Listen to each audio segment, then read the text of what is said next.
into your city, sending bass into your earlobes, like your bleached out hairdos. We glowing in the dark, got the spark, about to flare the fuse. That's just how we do. Geronimo, parachute, skydiving off your parents' roof. Saw the magician's assistant in half, like who the are you? Who the are you? Who the are we? We be the dudes who just come over to water the lawn. We don't say hi, we just come over to walk your dog. We nice like that, we super nice like that. Hello everybody, I'm Larry Ridley. Welcome to the NFL on EA Sports. It's hard to imagine this not being a fun game to watch. It's the Jaguars going up against the Bills. With that, let's send you up to Orchard Park in Western New York, where we say hello to our commentators, Brandon Godden and Charles Davis. All right, Larry, thank you very much. It's the National Football League presented by EA Sports. Today, it's week 3, and we've got a good one in store between the Jacksonville Jaguars and the Buffalo Bills.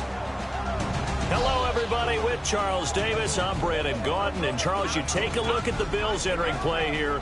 It's an early test here after 2 losses to start the season, and a game they probably really need. Obviously, no way do they want to get to 0-3.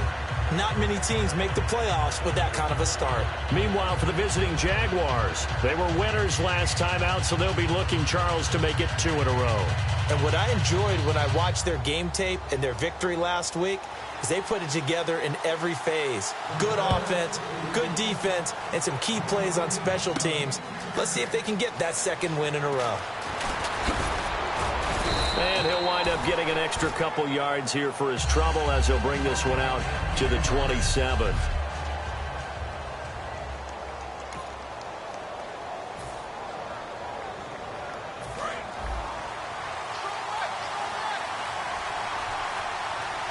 They'll come out in the pistol.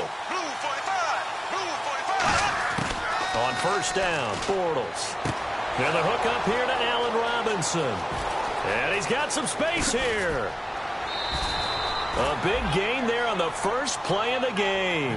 And even 60 yards. Coaches really don't care from what position they get this, but run after the catch ability, rack ability, is often the difference between winning and losing and changing field position. Into the red zone, it's Bortles. Looking for Brett, intercepted. Picked off by Stephon Gilmore. And a big turnover there as his guys will get the football back. Well, your first drive of the first quarter, you get it down there, try to fire it in the end zone, and big-time deflation on that play. No doubt about it. They're moving and grooving and getting into position, and this is not the ending that they saw on this drive, is it? They had things going their way. Now the first carry for LaShawn McCoy. Fights forward for only about a yard up to the 21. In on the stop, Kevin Minter. Now that's the type of play that'll fire up a defense. Hold them to 1 yard on a first down run. It'll be interesting to see if the offense decides to press the run at all, or if they'll abandon it now after gaining only 1 on that play.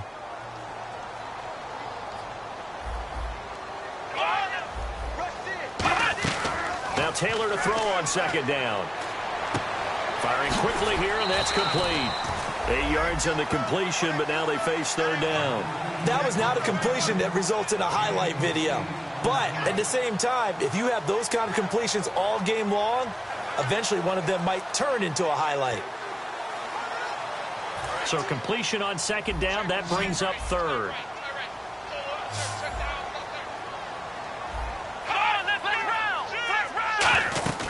They'll try and run for it with McCoy. And he's able to get it to the 33. Good enough for a first down. 3 yards there, good enough to keep the drive moving. 3rd and 1, partner. No need to be fancy there. Just use some force and move forward and pick up the first down.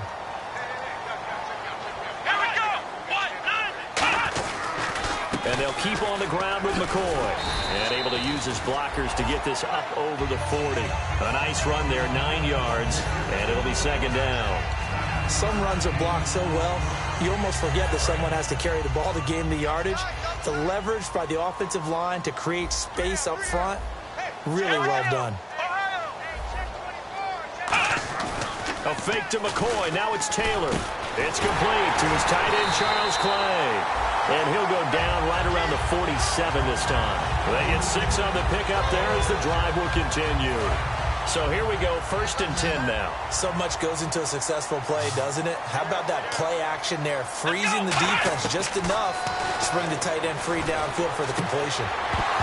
He couldn't quite hold it. Got hit. Ball pops out, incomplete. We know it's not an easy job to go out and catch passes when people are trying to tackle you and knock the ball away.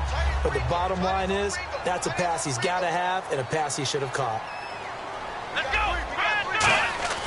Again, now it's Taylor on 2nd and 10. He's going to go for a big play. It's caught inside the 25. And he'll get this one down near the 20-yard line. A great job pulling that one in from a guy, as we know, who can really blaze. He's got a lot of speed. And that speed can work for him so many different ways. Sometimes he just takes off and goes and just runs past people. Sometimes you get people to back off so far that you can catch everything underneath. But still, at some point in the game, you probably have to make some contested catches, right? Sometimes you have to go up and beat a defender for the football. He has that in his arsenal as well. Showed it right there. A 1-yard gain can look like a disaster, but it all depends on how the game is going. Is it a series of 1-yard gains running the ball? If that's the case, you might have to start thinking about throwing it a little bit more. But if it's just the occasional 1-yard run, hey, congratulations to the defense. They won that one. Come back and get them the next time. Only a gain of a couple there. That leaves them needing about 7 here on 3rd down. Partner, we know today's NFL is really built around the guy throwing the football. But these short runs, they still pay dividends because they can take their toll on a defense and they can add up as the game goes along. You control the clock, you control the ball, and that way you often control the game. And probably the wise decision there. No one open. He just throws it away. And that keeps the field goal on the table as it's 4th down. Let's face it, perfection is something we all chase, whether it's playing this game or whatever we do. Hard to attain, but that's what they were searching for as that pass goes incomplete. And that field goal caps an 11-play drive. That's a lot of offense to run to only get 3 points, but they'll take them. Anytime you can put anything on the board, you run to your sideline somewhat happy. Carpenter now, after the made field goal, will kick this one away.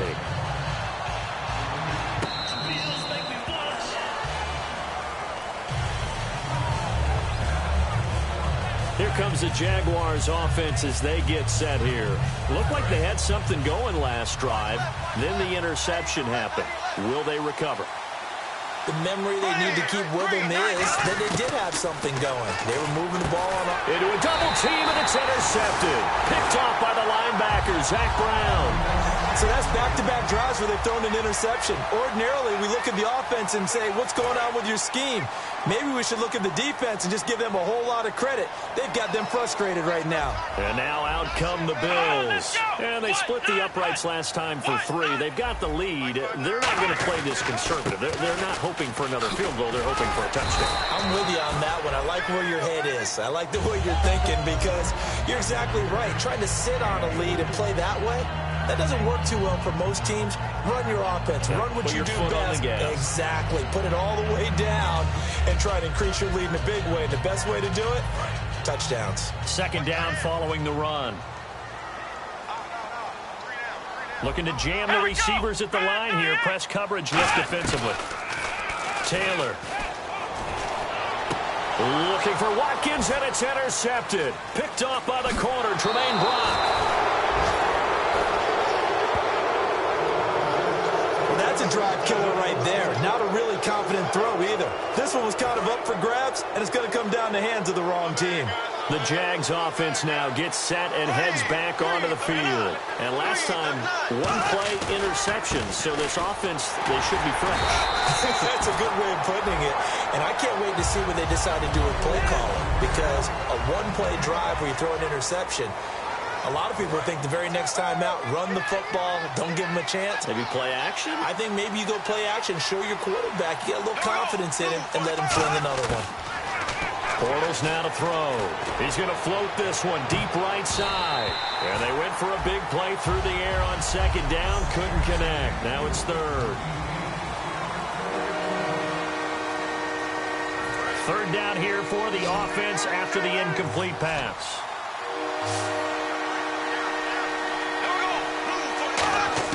Throwing his Bortles on third down. It's complete to Britt. And he's taken down, but not before getting this across midfield and just shy of the 40. Holding offense. And that right there will set him back a bit on the offensive holding penalty. And you know who you want to pressure after a penalty like that? The guy who just committed the foul. You want to see if he's going to keep his head down or if he's going to get his head right back into the game. I'd send a blitz at him right away and see if he holds up. They go with a screen. It's Yeldon.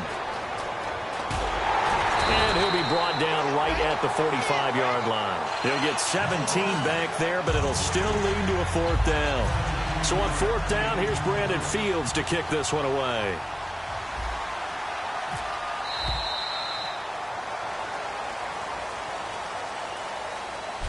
Alongside the former defensive back Charles Davis, I'm Brandon Gaudin. It's Jaguar football as we begin quarter number 2, but likely not for long as they're in punt formation to kick it away.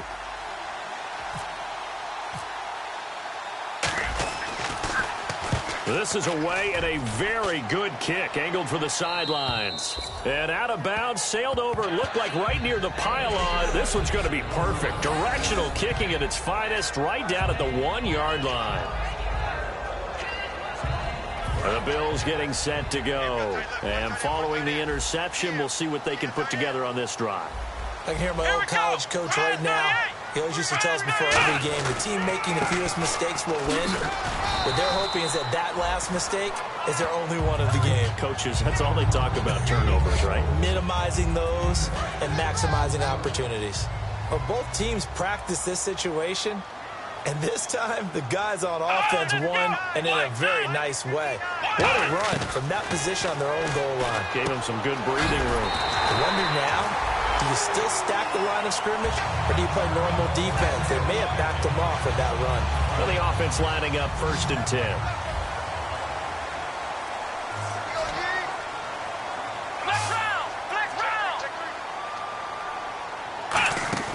Now a play fake here on 1st down. Toward the center of the field, but it's incomplete. Marcus Wheaton was the one he was looking for. And that'll bring up 2nd down. It's always tough for the guys throwing the football when they think they've got a completion and the ball's almost there, and then someone sneaks a hand or two in and bats it away. One receiver left, 2 to the right. 2nd and 10, it's Taylor again. Finding time. And that one got tipped, kind of threw everything off. It brings up 3rd. Anytime a ball's thrown in the middle of the field that's popped up in the air, I expect someone to catch. It doesn't matter whether it's offense or defense because there's usually a great amount of bodies in that part of the field. In this case, no one came up with it. And it looks like we've got a dime set here defensively. 6 DBs in the game. Taylor. And he couldn't hang on to it through the contact. Incomplete. Well, partner, the hit sure looks like a simple route, but I think the issue with it is a lot of time when you're making that play, you're actually working your way back inside towards traffic where the big guys are coming from inside out, whether it's defensive ends or linebackers. And a lot of the time, instead of securing the pass, your eyes might stray towards the middle and wonder where the big hit's going to come from. 42-yard punt, 6 on the return. And the Jaguars go on offense, 1st down and 10. Out comes the Jacksonville offense as they get set to take over here. And still no points on the scoreboard. You're coming off of the 3 and out. They're just looking for anything to grab onto right now, aren't they? I'm wondering if someone's going to take charge in the huddle. You know, we always look to the quarterback, but sometimes it's another player on the team, a star, a veteran, someone with some excitement and energy. It's like, all right, guys, let's shake things up and let's go, because they still have an opportunity to make things happen. Shake it off. Now Bortles throwing on 2nd down. He has Britt over the middle. And he'll be brought down at the 45-yard line. It'll be a gain of 9, and that's going to make it 3rd down and less than a yard. And that's one of his advantages of a passer, is it not? With his height, setting back there in the pocket, firing it over the middle, he can really see everything clearly. It is, and I know that other quarterbacks get it done different ways, all right? You don't have to be his height to make a great play. But what he does is he takes away having to make those slide steps in the pocket to find angles to throw the ball through. He just throws right over the top of it because he can see everything, and sometimes that saves time and gets the ball to a receiver quicker. 3rd and inches, they just hand it to the big battering ram there. That's football 101, isn't it? That's bread and butter. Turn around and hand it to the big fella and let him get forward for a first down. And on the outside, they're playing press coverage. They'll put 2 receivers left, 2 to the right.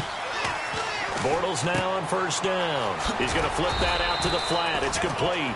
It'll be a pickup of only a yard, and it's a 2nd down. I'm going to show my age here a little bit. We used to talk about running backs catching the ball as safety valves.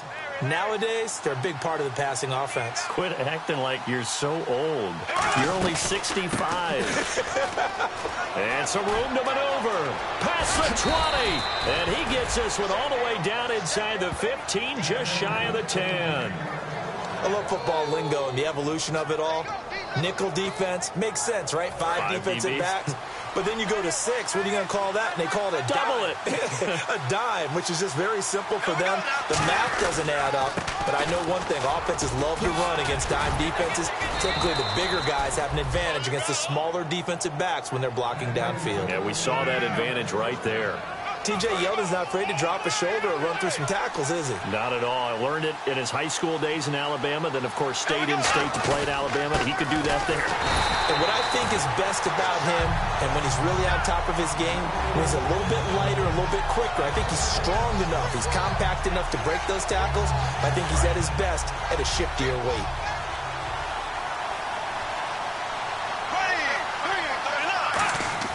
Now they'll throw it. Bortles. And he's got his big receiver, Robinson, for the Jacksonville touchdown.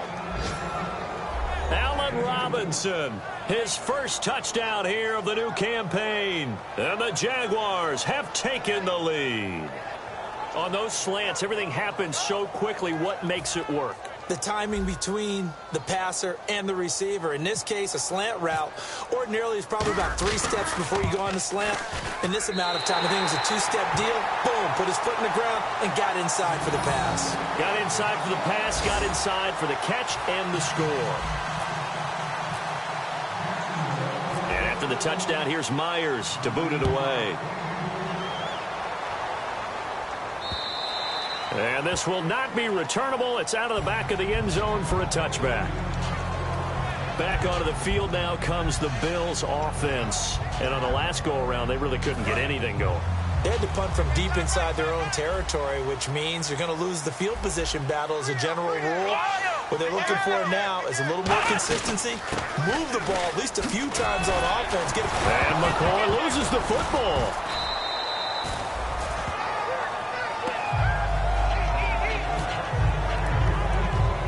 So they almost turn it over there. Scary moment. 2nd down here. 2 minutes to go here in the first half. Back to Buffalo after this. It's a 5-receiver set. 3 to the left, 2 to the right. Now Taylor to throw on 2nd down. Looking left sideline, but it's incomplete. Timing's crucial in any route thrown, but when you throw an out, so many things are going through the mind of the receiver. Catching the ball, timing it up with the quarterback. Are my feet going to get down inbounds? On that play, all those things going through his head might have caused him to drop it. On 3rd down, Taylor. Hauled in by Wheaton over the middle. And he will have first down yardage as he's brought down at the 41. 12 yards there as they move the chains. And now it looks like they're going to be in the hurry-up. They go play action here on 1st down. He's got time in the pocket. Going deep here for Watkins. And it drops down incomplete. Thought he might have had it. Instead, 2nd down. And when all else fails as a defender, when you're not there in the coverage, your best friend is exactly what we saw there. A big play shot taken by the offense. Unfortunately, it ended in a big drop. Going to drop this off to McCoy. Complete.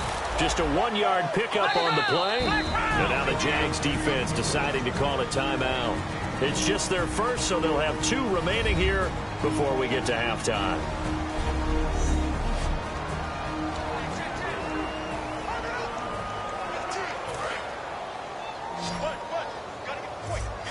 Looks like the defense in press coverage here. Let's go. 190. 190. Throwing again, it's Taylor. He'll set up the screen to McCoy. And he's got enough for the first across midfield to the 48. Give him 10 yards on that one, and that'll earn him a fresh set of downs. They're going to hurry back to the line now. Here's Taylor to throw. And no escaping this time as he'll go down. They got him for a sack. Charles Johnson in there to drop him, and it'll be a loss of about 8. And some changes here as the D-line separates some. Taylor will throw, backing up. And he'll check this one down to McCoy. And he'll get it out a couple yards shy of midfield at the 48. Now hold everything here. We're going to get a timeout by the offense. It's just their first, so they'll have 2 remaining here before we get to halftime. 3rd and long, it's Taylor. Throwing the slant pattern here, complete. And now the Jags going to signal for another timeout. The defense, they got a little bit of a breather. Now they're back and set as we resume play.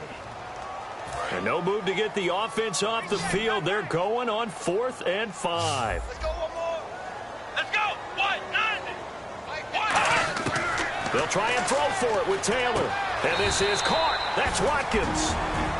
Now whistles come in. We're going to get a timeout here by the offense. So that means they're down to 1 remaining here as we head toward halftime. Here we go. They'll come out in the pistol. They'll throw on 1st down with Taylor. Man open right side. It's the tight end Clay. 11 yards on the pickup, and it's 1st down Buffalo. That coach is always harped on the quarterback reading the defense and getting it to the open man. That's good recognition there. And how about what he did after the catch? Yeah, hit your tight end, let him get some rack. Yeah, when he gets moving, not many guys want to come over and put a hit on him, do they? Throwing now, Taylor on 1st down. And an alley to run. Whoosh. And now look at this. Big gain, but a fumble. And the offense will hold on to this one right at the 5-yard line. Lucky there. Now hold everything here. We're going to get a timeout by the offense. And with halftime on the horizon, they'll be out of timeouts from here forward. And Carpenter knocks it through, and that will tie things up as we head toward halftime. So they boot it through, and now we're all square after 2 quarters of play. And what's that great term you taught me? They're level, right? They got back to level. Now they get to go back in the locker room, regroup, and start over in the second half. And he'll take it up past the 25 to the... And okay, so much for our halftime break. Apparently we're going to get right back to it. Both teams appear ready for the fight ahead, and we resume action here in quarter number 3. This will be taken in at the 1. And he'll get it up past the 20 to the 22-yard line. Out come the Bills now as they'll go on offense first here in this 3rd quarter. They have a chance to break our tie here as we get a look at the first drive of quarter 3. And it's such a tone setter, isn't it? Because both sides trying to seize momentum to begin the half. What do they have done? And he loses the football a 2nd time. And his guys are going to take over at the 21-yard line. So the defense there, opportunistic. It's nice to give them credit, isn't it? Because so many times it's more a matter of what the offensive guy didn't do. Didn't secure the ball, didn't cover up. In this case, let's just give credit to where it belongs. Knocked it free, made a big play. TJ Yeldon, the one he was looking for. That'll bring up 2nd down. How many times when we see an incomplete pass, we just look at the receiver and say, should have caught that one. That was a drop, and we just put it on the offense. How about a little credit for the defense there? They just forced an incompletion. Yeah, especially after starting in a tough spot defensively, but a good start there on 1st. And now look at this. Big gain, but a fumble. And this is going to get out of bounds through the end zone, and that will go as a turnover as the defense will get it at the 20-yard line. Now, I have to admit, partner, that I've often thought that I don't like this rule, where the offensive player fumbles the ball, it goes out of bounds, and they get to keep it. That's just because you're a defensive guy. That's why you don't like it. Yeah, you're right. It's a slanted view, isn't it? But this is where, for the offensive team, the sideline is their friend. Usually it's not their friend. Yeah, exactly right. I actually played for a guy in college. You know what he used to name the sideline? Sammy. Sammy sideline, and use him well. And he's going to get this one across the 30-yard line. They pick up 12 on the play there, and they move the chains. Partner, it's a lot of fun watching the NFL now, isn't it? Because when the big fella runs routes, it used to be when we were kids, he'd run about 3 different routes, and that was it. Now you can run anything and catch the balls we just saw there. And he'll get this one up to about the 39 here. It's a 7-yard carry to set them up with a 2nd and 3. So much of the game today, we're looking for hybrid players, guys who can do a combination of jobs. And anyone who plays a strong safety position, now more than ever, is a hybrid-type player. Half defensive back that covers passes and half linebacker that makes tackles. We just saw the linebacker make that play. And taking it across midfield and inside the 45.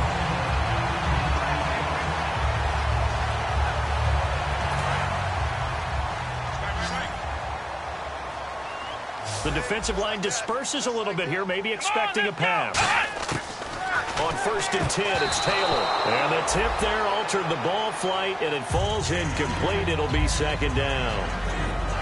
But pretty good coverage there, and both of these defenses, they've had good coverage throughout this one. No doubt about it, and in today's NFL, where we're used to a bit more scoring, this feels almost like a well-pitched game in baseball on both sides where the tension continues to build. Who's going to make the big play? And very little there. He might have gotten a yard. Yeah, I think he got a yard to the 41. Paul Posluszny, the linebacker, brings him down. And he's back here in the struggle department in this one like he was a week ago. And, partner, I think you can pin some of this on that O-line. The room to run, just not there. You mentioned last week that it felt like the offensive line was getting beaten to the punch by the guys across the ball. Well, it was pretty evident, I thought. I mean, they were off the ball fast, penetrating, getting into the offensive backfield, really spilling a lot of runs before they got started. So I thought nowhere to escape, and he goes down. Malik Jackson with a big-time sack on 3rd down, and it'll be a loss of 7. The Bills send the punter out as he'll kick it away for the 2nd time.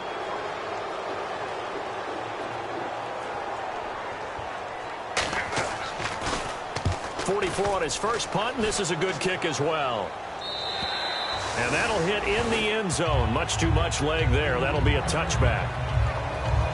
Here comes the Jaguars offense as they get set to go again.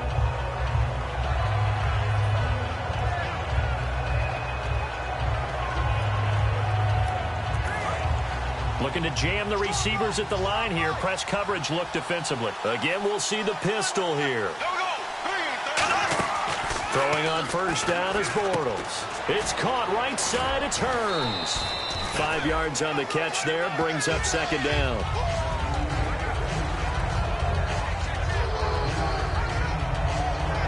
So they complete the pass, and now they face a 2nd down. Yeldon, the lone running back. Now Bortles throwing on 2nd down. Over the middle, the connection to Hearns. 4 yards on the completion, and it sets up a 3rd down. Well, clearly one of his advantages as a passer is his height, sit back in the pocket, fired over the middle. That makes things tougher defensively, doesn't it? It really does, because your goal is to move the quarterback off his initial spot when he gets his drop back completed.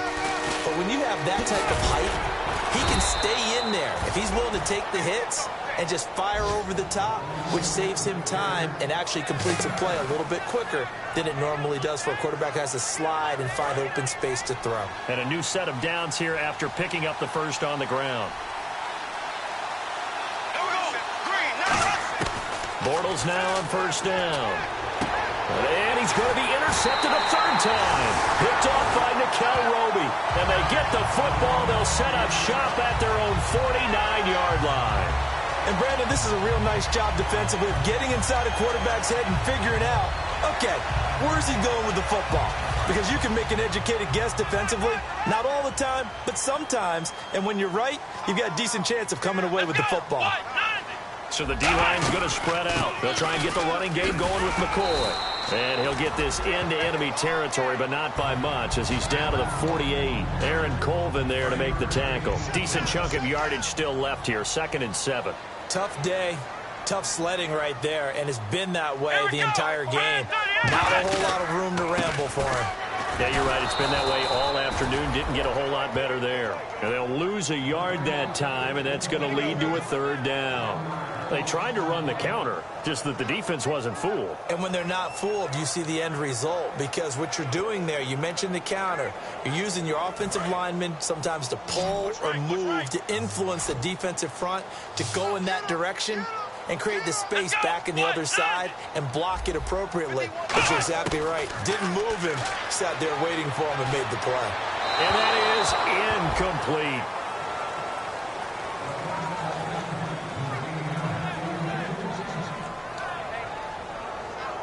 The Bills send the punter out as he's on here to punt it away.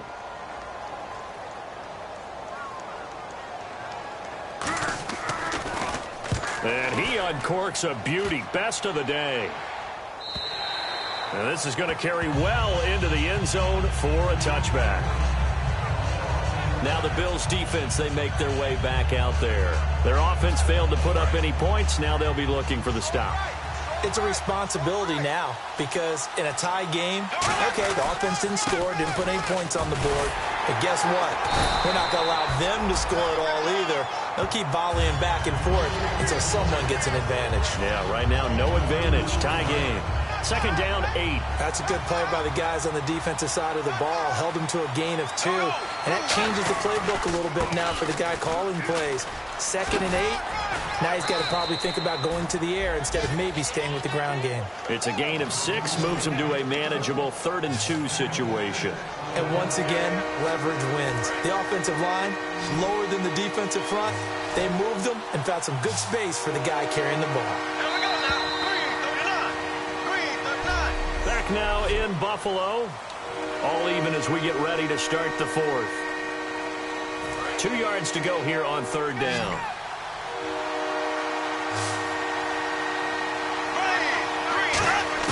Bortles looking to throw on 3rd and 2. He's going to hit his man out of the backfield. Complete. He'll get a couple yards on that one, and it'll be 4th down. Here's Brandon Fields now. On for his 2nd punt. He'd take a repeat of his 1st. One hallmark of good defenses is understanding the game, understanding positioning, and tackling immediately in the secondary after catches. I think we just saw that on display right there. Got to him before he ever had a chance to think about turning it upfield. And the Bills offense comes out ready to take over. And a tight game after punting last time. See if they can get something going on this drive. As they head to the field now, with the game this close, you've got to feel there's a sense of urgency for them going on offense right now. But they have to do it without letting panic creep in and affect their play. He was trying to get it to LaShawn McCoy. And it's 2nd down. And there's a good opportunity to just went awry there. A drop pass. I guess that's why they call them running backs and not catching backs. 10 yards still left on 2nd down.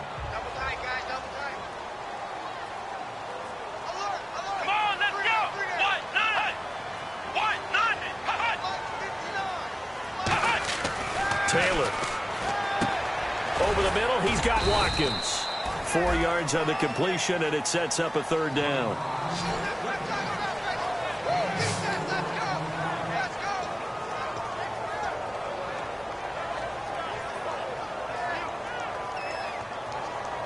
So the offense dealing with a 3rd and 6.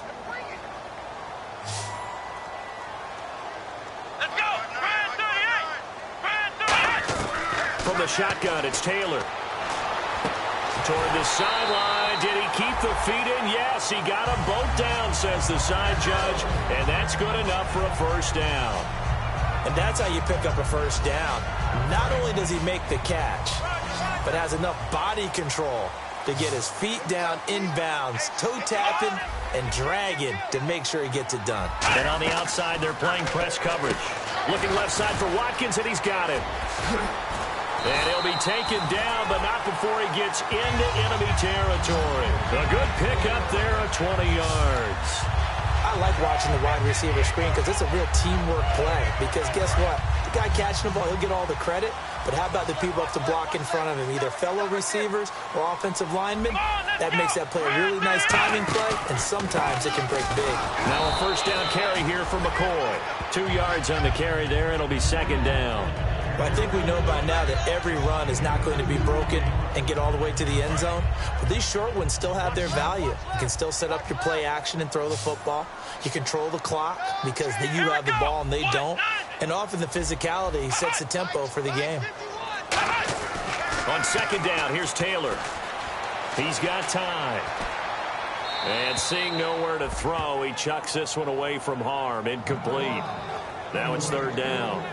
It's a tried-and-true formula, and I don't think it'll change for as long as we play football. If someone's trying to throw the ball and you can put pressure on them and make it tough, that's only going to help your defense. Yeah, he's since being hurried. He got rid of it before taking the hit, but incomplete. On third down, Taylor. And he finds a man on a crossing route. And he goes for 18 there as the drive will continue. In recent years, the slot receivers really gained stature in the NFL because they can do so many things. Yes, they can line up wide like your normal wide receiver, but to have that kind of courage and toughness to run routes in the middle of the field and become dependable targets for their quarterbacks and move the sticks, those guys are worth their weight in gold. Now it's Taylor. This is complete to Watkins on the slant. 17 yards on the pickup there. The drive will continue. It's a first down. Quarterbacks love slant routes because the receivers are breaking right into their line of vision, and receivers love them as well because they're getting the ball on the move and able to catch it and try and get upfield and gain additional yardage. Now Taylor on first down, and he just throws this one away. Smart decision here this close to the end zone, and it brings up second down. I hope I don't sound too rah-rah on that one, but that's the exact right throw. Either your receiver gets it or no one gets it. Give him a lot of credit for being really precise with it. Got rid of it. No one got it. Even score late in the fourth. Let's see if the defense can play within themselves, not give up the big play and contain, and keep this knotted up. Second and 10 now. It's Taylor. And that is incomplete.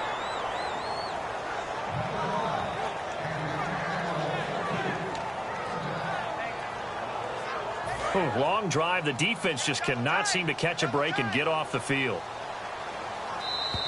And now whistles and a flag, and I think we got a jump here. Encroachment, defense.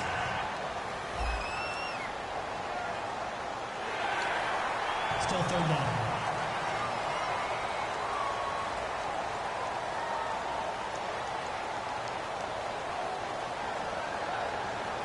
Tie game late, and the offense really has to be conscious of the clock here as it's becoming a factor late in this ball game. Taylor will throw again. And that's incomplete. Now, they've got to be a little frustrated here to not complete that on third down after having such a long drive going. Hey, you're talking about going over 70 yards on the drive. Yeah, did you say a little frustrated? Very frustrated. Yeah, I'm with you on that. I'm very frustrated. There's no doubt about it. They thought they were going to have a chance to cash in the end zone. Now it looks like it's likely a field goal attempt. And Carpenter knocks it through, and the Bills have taken the lead here in the fourth. So the drive here ends with a field goal, and that does give them the lead, but this one is still a long ways from over. And you love to be able to look up at the scoreboard and see that you're out in front, but then you take one look across the field and see that offense is raring to come back out, and you think, I don't know that field goals are going to be enough to get us home. A chance for us now to look at this Bills defense again. They're just looking to duplicate what they did last time, force the 3 and out, and that led to a field goal. The only thing better, really, is creating a turnover.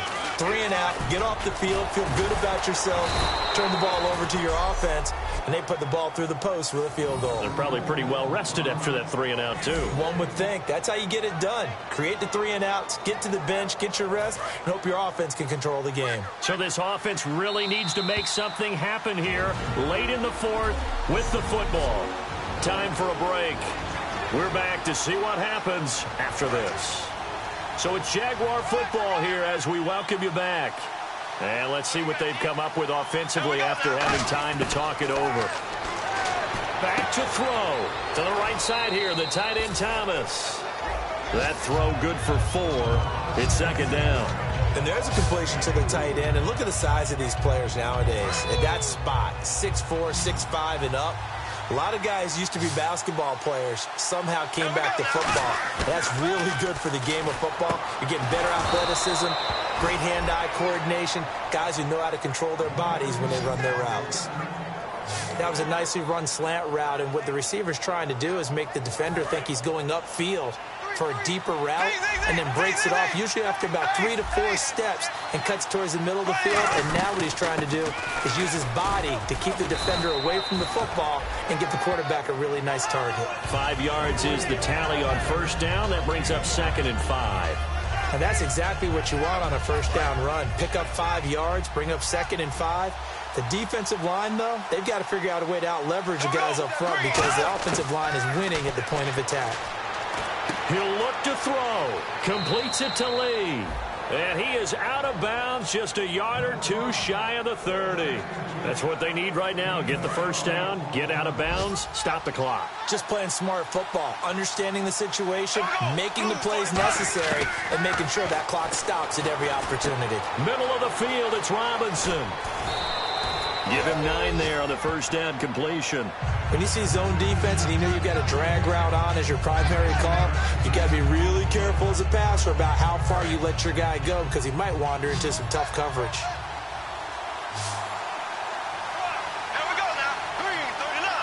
Green 39. Back to throw.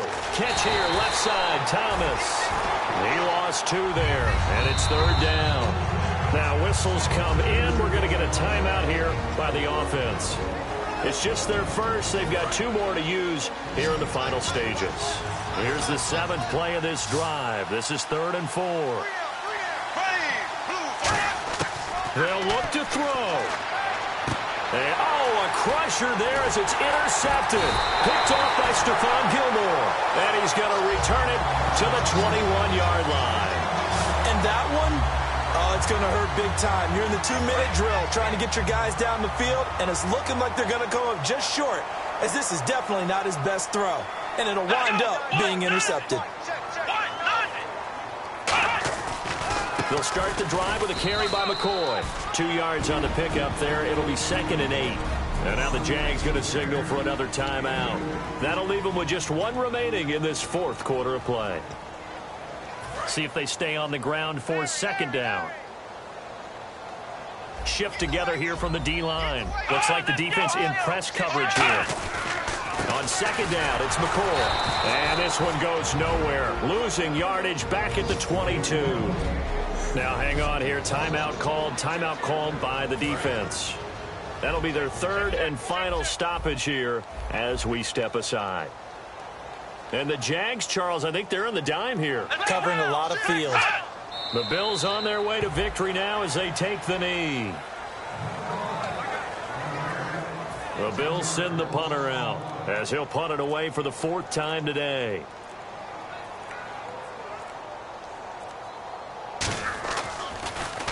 His first punt, 48 yards. This one looks equally as good. And a fair catch called for and made just inside the 35-yard line.